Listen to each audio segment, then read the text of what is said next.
Trump ਹੁਣਾਂ ਦਾ ਜਿਹੜਾ trial ਚੱਲ ਰਿਹਾ ਉਸ ਮਾਮਲੇ ਵਿੱਚ ਇੱਕ ਵਾਰੀ ਫੇਰ ਜੱਜ ਨੇ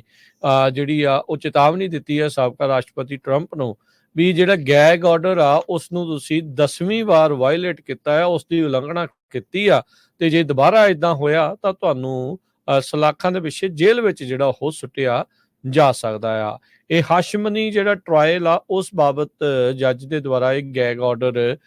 ਦਿੱਤਾ ਗਿਆ ਸੀਗਾ, ਜਿਸ ਦੀ ਉਲੰਘਣਾ ਫਿਰ ਡੋਨਲਡ ਟਰੰਪ ਹੁਣਾਂ ਨੇ ਜਿਹੜੀ ਉਹ ਕਰ ਦਿੱਤੀ ਹੈਗੀ ਆ। ਸੋ ਕਹਿੰਦੇ ਟੈਸਟੀਮੋਨੀ ਵਿਟਨੈਸ ਟੈਸਟੀਮੋਨੀ ਜਿਹੜੀ ਉਹ ਦੁਬਾਰਾ ਸ਼ੁਰੂ ਜਿਹੜੀ ਉਹ ਹੋਈ ਆ ਪ੍ਰੋਸੀਕਿਊਸ਼ਨ ਦੇ ਦੁਆਰਾ। ਜਿਹੜੇ ਟਰੰਪ ਆਰਗੇਨਾਈਜੇਸ਼ਨ ਦੇ ਕੰਟਰੋਲਰ ਹੈਗੇ ਆ ਜੈਫਰੀ ਮੈਕੋਨੀ ਪਹਿਲਾਂ ਜਿਹੜੇ ਰਹੇ ਆ, ਉਹਨਾਂ ਨੂੰ ਹੁਣ ਕਟਹਿਰੇ ਦੇ ਵਿੱਚ ਸੱਦਿਆ ਗਿਆ ਹੈਗਾ। ਸੋ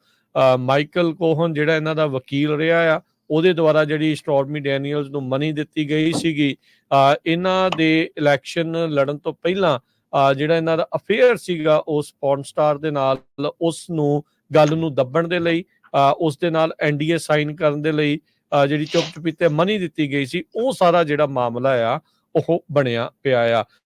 ਵਿਟਨੈਸ ਇਹ ਵੀ ਕਹਿ ਰਹੇ ਆ ਵੀ ਕੋਹਨ ਨੂੰ 1099 ਟੈਕਸ ਫਾਰਮ ਦਿੱਤਾ ਗਿਆ ਸੀ, ਜਿਹੜਾ ਹਸ਼ ਮਨੀ ਦੀ ਰੀਇੰਬਰਸਮੈਂਟ ਉਹਨੇ ਆਪਣੇ ਵੱਲੋਂ ਕੀਤੀ ਸੀ ਉਸ ਨੂੰ ਲੈ ਕੇ। ਸੋ ਹੁਣ ਜਿਊਰਰ ਨੇ ਕਹਿੰਦੇ ਵੀ ਇਹ ਜਿਹੜਾ ਰਿਕਾਰਡ ਦੇਖਿਆ ਆ, ਜਿਹੜੇ ਕੋਹਨ ਨੇ ਪੈਸੇ ਦਿੱਤੇ ਸੀਗੇ ਡੈਨੀਅਲਸ ਨੂੰ, ਉਹਦੀ ਇਹਨੂੰ 1099 ਫਾਰਮ ਆਰਗੇਨਾਈਜੇਸ਼ਨ ਦੇ ਦੁਆਰਾ ਦਿੱਤਾ ਗਿਆ ਵੀ ਤੂੰ ਸਾਡੇ ਵੱਲੋਂ ਜਿਹੜਾ ਉਹ ਖਰਚਾ ਕੀਤਾ ਹੈਗਾ ਆ। ਸੋ ਇਹ ਵੀ ਚੀਜ਼ ਨਾਲ ਸਾਹਮਣੇ ਆ ਵੀ ਜਿਹੜੇ ਕੋਹਨ ਦੇ ਸਾਰੇ ਚੈੱਕ ਆ ਉਹ ਟਰੰਪ ਦੇ ਪਰਸਨਲ ਅਕਾਊਂਟ ਦੇ ਵਿੱਚੋਂ ਨਹੀਂ ਆਏ ਹੈਗੇ। ਸੋ ਕਾਫੀ ਕੁਛ ਜਿਹੜਾ ਇਸ ਟਾਈਮ ਗੁੱਥਮ ਗੁੱਥਾ ਜਿਹੜਾ ਆ ਉਹ ਚੱਲ ਰਿਹਾ ਹੈਗਾ ਆ ਤੇ ਡੋਨਲਡ ਟਰੰਪ ਉਹਨਾਂ ਨੂੰ ਇੱਕ ਵਾਰੀ ਫੇਰ ਉਦਾਂ ਜੱਜ ਨੇ ਚੇਤਾਵਨੀ ਦਿੱਤੀ ਆ ਵੀ ਭਾਈ ਜੇ ਤੁਸੀਂ ਗੈਗ ਆਰਡਰ ਨੂੰ ਉਸ ਦੇ ਉੱਤੇ ਟਿੱਪਣੀ ਕਰਨੋਂ ਨਹੀਂ ਹਟੇ ਤਾਂ ਤੁਹਾਨੂੰ ਜੇਲ੍ਹ ਵਿੱਚ ਸੁੱਟਿਆ ਜਾ ਸਕਦਾ ਆ।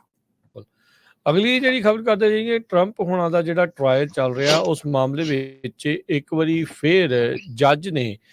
ਜਿਹੜੀ ਆ ਉਹ ਚੇਤਾਵਨੀ ਦਿੱਤੀ ਹੈ ਸਾਬਕਾ ਰਾਸ਼ਟਰਪਤੀ ਟਰੰਪ ਨੂੰ ਵੀ ਜਿਹੜਾ ਗੈਗ ਆਰਡਰ ਆ ਉਸ ਨੂੰ ਤੁਸੀਂ 10ਵੀਂ ਵਾਰ ਵਾਇਲੇਟ ਕੀਤਾ ਹੈ, ਉਸ ਦੀ ਉਲੰਘਣਾ ਕੀਤੀ ਆ ਤੇ ਜੇ ਦੁਬਾਰਾ ਇਦਾਂ ਹੋਇਆ ਤਾਂ ਤੁਹਾਨੂੰ ਸਲਾਖਾਂ ਦੇ ਪਿੱਛੇ ਜੇਲ੍ਹ ਵਿੱਚ ਜਿਹੜਾ ਉਹ ਸੁੱਟਿਆ ਜਾ ਸਕਦਾ ਆ। ਇਹ ਹਾਸ਼ਮਨੀ ਜਿਹੜਾ ਟਰਾਇਲ ਆ ਉਸ ਬਾਬਤ ਜੱਜ ਦੇ ਦੁਆਰਾ ਇੱਕ ਗੈਗ ਆਰਡਰ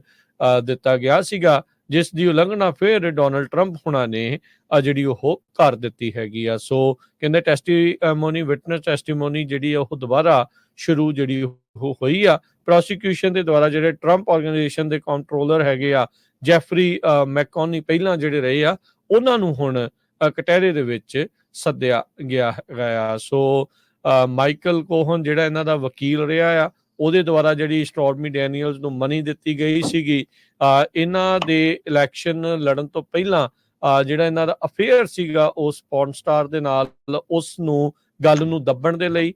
ਉਸ ਦੇ ਨਾਲ NDA ਸਾਈਨ ਕਰਨ ਦੇ ਲਈ ਜਿਹੜੀ ਚੁੱਪ ਚੁਪੀਤੇ ਮਨੀ ਦਿੱਤੀ ਗਈ ਸੀ, ਉਹ ਸਾਰਾ ਜਿਹੜਾ ਮਾਮਲਾ ਆ ਉਹ ਬਣਿਆ ਪਿਆ ਆ।